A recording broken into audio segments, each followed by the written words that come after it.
Córdoba y también hace tiempo que trabajo en la Cámara de Diputados de la Nación, en la Comisión de Ambiente y lo que quería compartir era justamente esto que estuvimos haciendo todos estos años, gracias a la generosidad de Javier, como bien dijo Anabel aquí, y su paciencia e insistencia permanente para poder lograr que se hagan regulaciones para el uso de estos productos que beneficien a la salud, ¿no es cierto? Contarles cómo empezó todo esto hace 10 años. Hoy justamente 10 años, exactamente. Hace 10 años. En el 2009. En el 2009. ¿Y qué es lo que nos acercó? ¿Cómo se acercó Javier, digamos, a la Cámara de Diputados con este tema, ¿no? Por lo menos lo que puedo contar es lo que tuve la posibilidad de testimoniar, ¿no? De vivir, de poder impulsar. ¿Cuándo fue? Yo acá noté, en enero del 2009 había sido el juicio por el caso del barrio Ituzaingó en Córdoba, un juicio que nos sacudió mucho a todos los cordobeses justamente, porque reconocían lógicamente el daño que venían causando estos productos, sobre todo el glifosato y el endosulfán, dos nombres y apellidos, ¿no es cierto? Salió el fallo del no el juicio de origen, sino que el fallo del juicio que se había hecho a los aeroaplicadores, ¿no es cierto? Y en ese momento el Ministerio de Salud salió un decreto, del Poder Ejecutivo en enero del 2009 creando la Comisión Nacional de Investigación por Agroquímicos, que a nosotros nos llamó muchísimo la atención ese decreto porque ya había estado el conflicto con el campo en el 2008 y de golpe sale un decreto lógicamente que ataca a una parte importante, sacude la producción agrícola como estaba establecido el modelo agrícola en ese momento, pero firmado por el Poder Ejecutivo. A nosotros nos llamó muchísimo la atención porque hacía pocos meses se había dado el veto a la ley de glaciares, en noviembre del 2008, un veto que era muy abiertamente cómplice de una de las mineras más importantes de la Barri, que había sacudido también muy fuerte a todo el espacio de las organizaciones ambientalistas en las que estamos promoviendo la defensa del agua, y de golpe este decreto enero llamó muchísimo la atención, ¿no? Sobre todo por sus considerandos, ¿no es cierto? Hacía referencia a los casos de Barrio Ituzaingó, hacía referencia a la defensa del derecho a la salud como derecho fundamental, justificando por qué nación tiene que justamente involucrarse en algo que no era de su propia jurisdicción, sino que en jurisdicción de la provincia, de los municipios, ¿no es cierto? Hacía referencia a la Convención Interamericana de Derechos Humanos, a ver cuáles eran los derechos que se estaban protegiendo con este decreto, para crear una comisión investigadora, y la facultaba a la comisión no solamente para investigar, sino también para prevenir, asistir y hacer el tratamiento de los daños y de las intoxicaciones que se pudieran cometer tanto a la salud humana como al ambiente, ¿no es cierto? Entonces, este decreto había sido firmado por la presidenta Cristina Fernández de Kirchner, por la ministra de Salud en ese momento, Graciela Ocaña, y por el jefe de gabinete, Massa, en ese momento, ¿no? Entonces nosotros difundimos esta comisión, porque nos parecía importante que todos los casos que ya habían estado circulando, todos los informes que estaban circulando en ese momento ya de los daños que provocaba el glifosato, que provocaban estos productos, pudieran acercarse al Ministerio y ser como prueba, como para poder formular políticas que efectivamente aborden esta problemática, ¿no es cierto?, en toda su dimensión, en todo el territorio. Y ahí es cuando se hizo presente Javier, vino al despacho, se puso a disposición, nos enseñó todo, desde lo más mínimo con respecto a lo que son los plaguicidas. Nosotros en realidad no teníamos mucha formación en el tema, estábamos justamente leyendo, buscando todo lo que estaba publicándose respecto al tema, y nos hizo todo un proceso de educación muy paciente sobre lo que significan estos productos, sobre lo que es el convenio de Estocolmo, sobre lo que es el endosulfán, sobre lo que se necesita hacer en materia de gobierno, ¿no es cierto? Nosotros, a partir de esta comisión, empezamos a recorrer este camino que derivó en el 2010 en la presentación del proyecto de ley para prohibir las fumigaciones aéreas y restringir las fumigaciones terrestres. Ya en el 2009, hacia finales del 2009, pedimos un informe a ver qué era lo que estaba haciendo esta comisión, cuáles eran los resultados de esos meses durante el primer año en vigencia, Y ahí ya a finales del 2009 empezamos a ver, bueno, los límites, ¿no? Que aparentemente se iban a empezar después a configurar más claramente. Ahí en el primer año nosotros hicimos un pedido de informe y la comisión ya nos respondió que había elaborado un informe sobre la peligrosidad del glifosato particularmente, ¿no es cierto? Le había encomendado ese informe al titular del CONICET, en ese momento, Lino Bangañao, que ya en ese momento ya había empezado a manifestar las diferencias con Andrés Carrasco, otro investigador, un gran investigador que nos dio mucho en toda esta lucha respecto a la evidencia de lo que causa el glifosato. Ese informe de la Comisión Nacional de Investigación que se había creado en el 2009 ya planteaba como límite, ¿no es cierto?, que este comité científico que se había conformado para poder elaborar este informe daba como sentencia, ¿no es cierto?, que bajo condiciones de uso responsable, como decía Canabel, de buenas prácticas agrícolas, el uso del glifosato no representa, no implica riesgos para la salud y el ambiente. Terminante en esa definición, en una comisión que había excluido la voz de quienes ya venían desde hace tiempo trabajando sobre los resultados en carne y hueso de las poblaciones fumigadas, de los pueblos fumigados, expresamente habían sido excluidos esa voz de este comité de investigación. Profesionales, académicos de la talla de Javier, por ejemplo, no habían sido convocados para que esta comisión pudiera tener justamente una mirada mucho más amplia de lo que estaba sucediendo en todo el territorio del país. Tuvimos ya a finales del 2009 ese informe que lastimosamente nos avisaba cómo iba a ser el devenir de esas buenas intenciones que se manifestaron en ese decreto. En febrero del 2010, a un año del decreto, se conformó el Programa Nacional de Prevención y Control de Intoxicaciones por Plaguicidas, que era la primera herramienta de esa comisión nacional para poner en escena a lo largo del territorio un programa que facultaba justamente para poder hacer investigación y también para poder abordar los casos de intoxicación.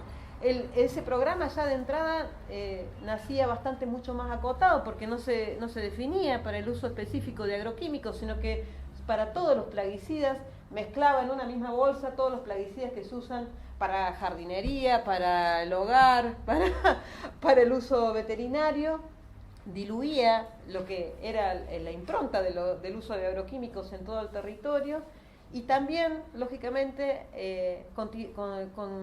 consideraba para poder establecer la epidemiología el Sistema Nacional de Vigilancia Nacional, solamente el Sistema Nacional de Vigilancia de Salud, o sea, los casos que llegaban a los hospitales con casos de intoxicación, la mayoría de los casos de intoxicación aguda, y las estadísticas vitales que contaba el Ministerio de Salud de la Nación.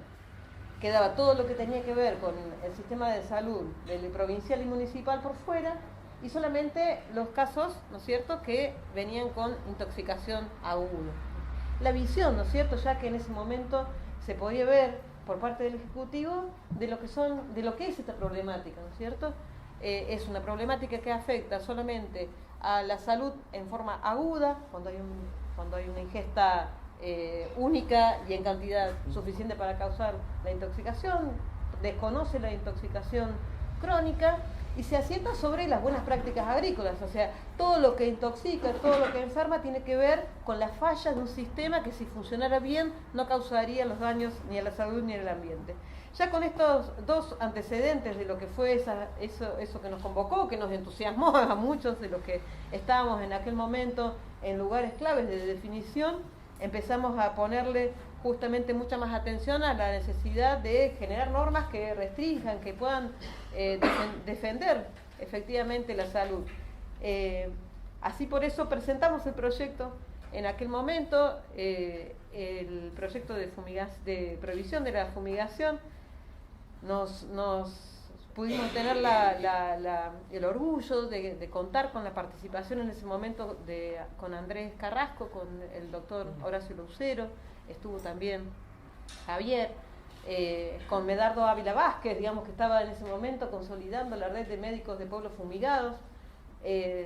La letra del proyecto tuvo mucho que ver con todos ellos, digamos, para poder pensar cómo hacer para sancionar usando el Código Penal, o sea, usando la misma ley de residuos peligrosos, la parte sancionatoria de la ley de residuos peligrosos para poder sancionar a quienes infrinjan algo que está dañando la salud.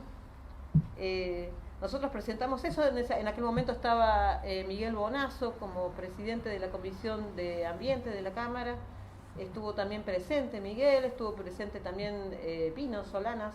En ese momento nosotros estábamos participando de Proyecto Sur como organización, como Libres del Sur. Los diputados, había 2 diputadas, Cecilia Merchán, Victoria Donda, quienes firmaban los proyectos, estaban participando de ese espacio político. Eran épocas muy convulsionadas, digamos, esta audiencia pública fue un mes antes de la sanción de la ley de glaciares, que también nos tenía todos corriendo de aquí para allá para poder presionar, para que ese veto se levantara, pudiera sancionarse una nueva ley, y efectivamente eso sucedió así. Este proyecto de ley se presentó un mes antes en ese contexto. Hacia fines del 2010 presentamos también un proyecto para poder, el SENASA habilitó un proceso de consulta para la reclasificación de los plaguicidas, un proceso que también venía juntando, confluyendo distintos aportes de organizaciones. Ahí estaba Claudio Lowy, un profesional que le puso mucho a todo este tema de la reclasificación de los agroquímicos, algo fundamental, porque por ejemplo el glifosato estaba categorizado como banda verde, digamos, no tendría ningún problema por utilizarse ese producto. Muchos productos que son altamente peligrosos, que están en el listado de la publicación que presenta hoy Javier, hoy están categorizados como de baja peligrosidad, y muchos que son prohibidos en sus países de orígenes están en uso muy frecuente en nuestro país. Entonces la reclasificación es un tema nodal en lo que es la regulación de estos productos.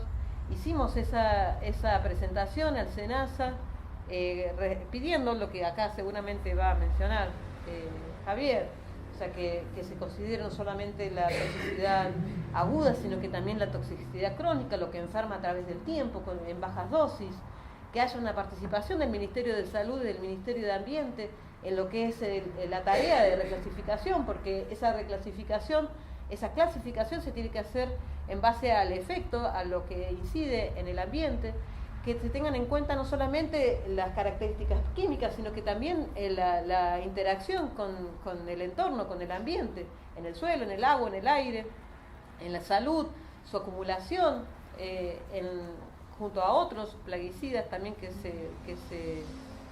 se aplican. Bueno, sabemos que eso no fue escuchado. Todas las oportunidades que hubo para poder presentar esta propuesta de reclasificación se desoyeron, un poco voluntariamente por parte del Ejecutivo, una cerrazón muy fuerte, digamos, para no abrir esto que se estaba diciendo, abrir la posibilidad, por lo menos una parte de lo que se estaba presentando. En abril del 2011 empezamos a hacer un proceso en torno al endosulfán. Ese por suerte fue positivo, fue bueno, logramos eso. En abril había una reunión en Ginebra del convenio de Estocolmo, ¿no? El convenio que rige para los contaminantes orgánicos persistentes, y ahí vino Javier nuevamente con la posibilidad de incidir en que Argentina suscriba, ¿no?, la inclusión del endosulfán dentro del convenio de Estocolmo, para que se restrinja, para que se prohíba. Nosotros ya de la lista enorme de productos, el endosulfán solo teníamos grabado a fuego, digamos, porque era eso lo que veíamos en un montón de casos de intoxicaciones, digamos, de gente que se quería suicidar, usaba endosulfán.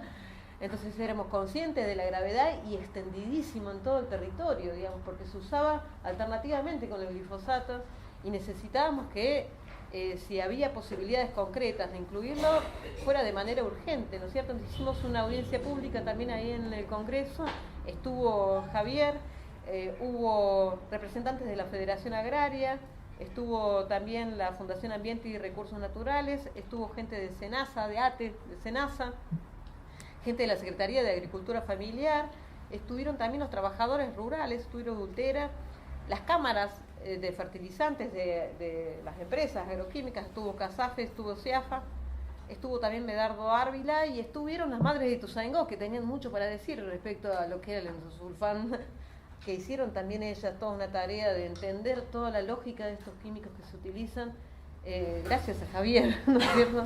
Y muchos otros profesionales que se acercaron. Finalmente, en el julio del 2011, el SENASA sacó una resolución prohibiendo el uso del endosulfán.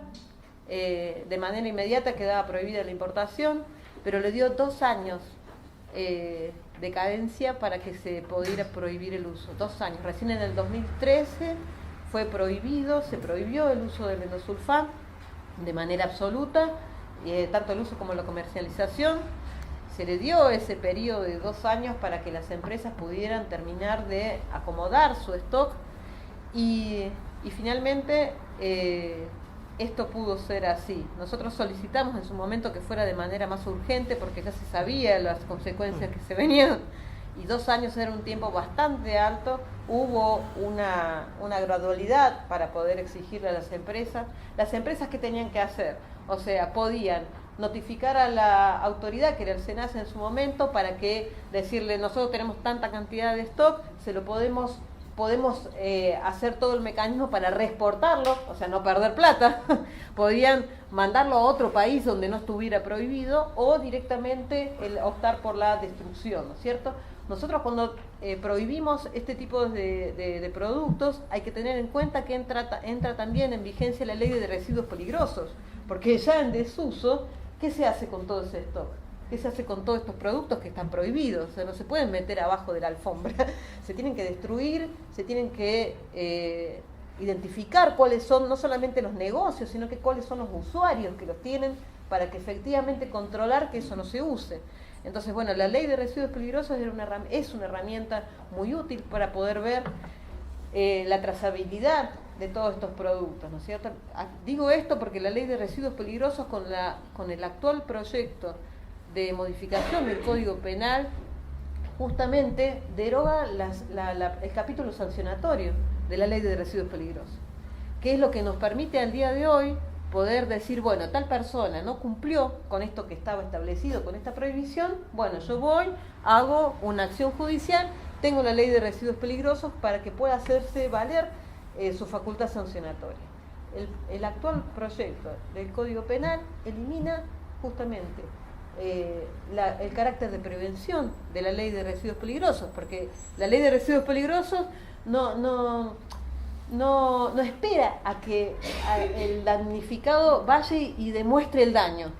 Dice, acá hay un producto que es peligroso, si está dispuesto en forma que pueda dañar el ambiente, en sí mismo su disposición, su existencia, fuera de los márgenes que está regulado, implica un daño. Entonces, habilita una sanción, ¿sí? Eso es lo que queda dado de baja con el actual código, la propuesta del Código Penal que actualmente se está discutiendo en el Senado, ¿no es cierto? Para tener en cuenta porque es una herramienta que tiene que ser defendida por todos quienes necesitamos defender la salud, ¿no es cierto? El endosulfán, por suerte, logramos el cometido, ¿no es cierto?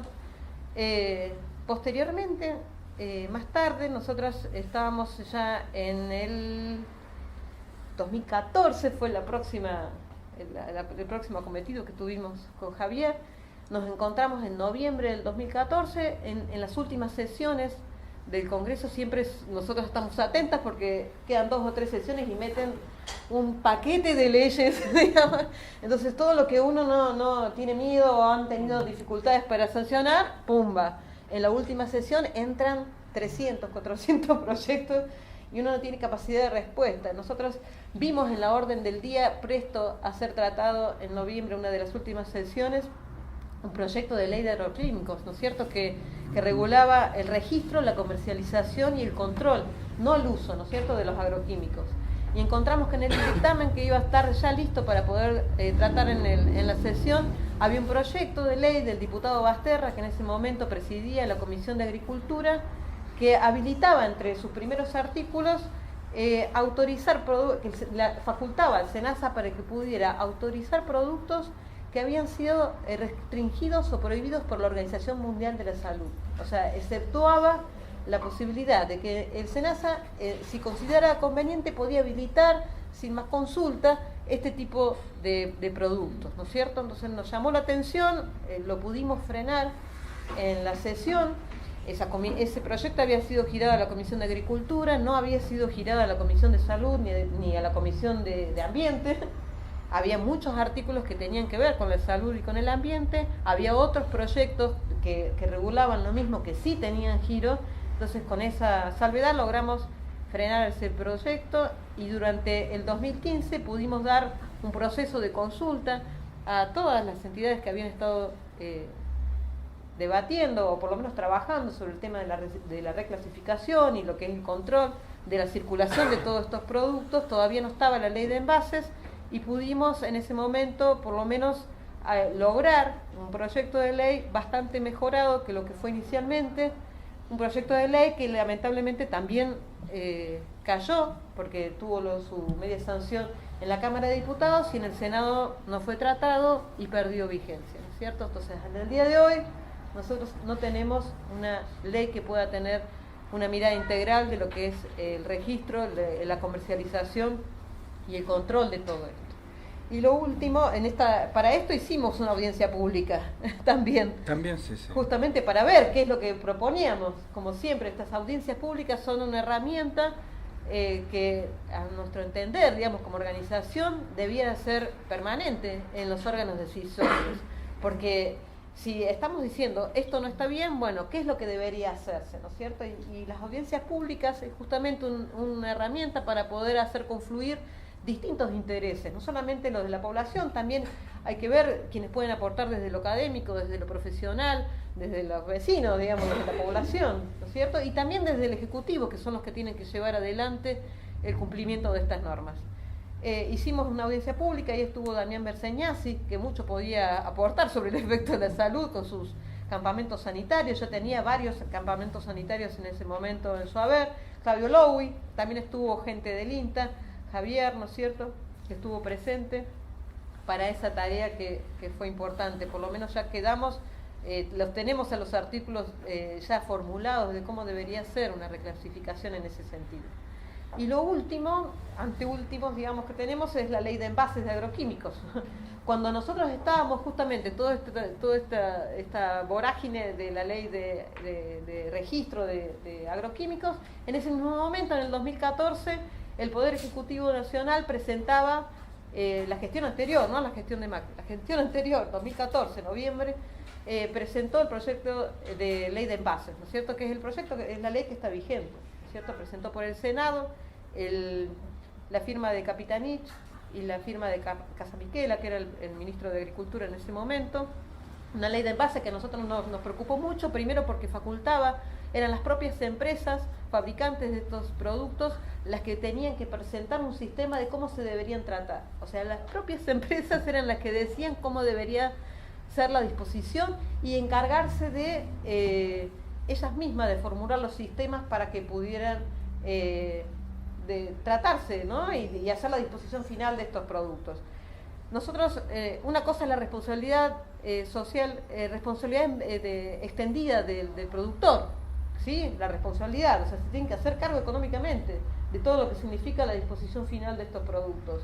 Pero otra cosa es quien ejecuta efectivamente todo el procedimiento. Nosotros no creíamos que fuera adecuado que el Estado se corriera por completo, solamente diciendo, bueno, está bien, te pongo el sello de aprobado de lo que vas a hacer.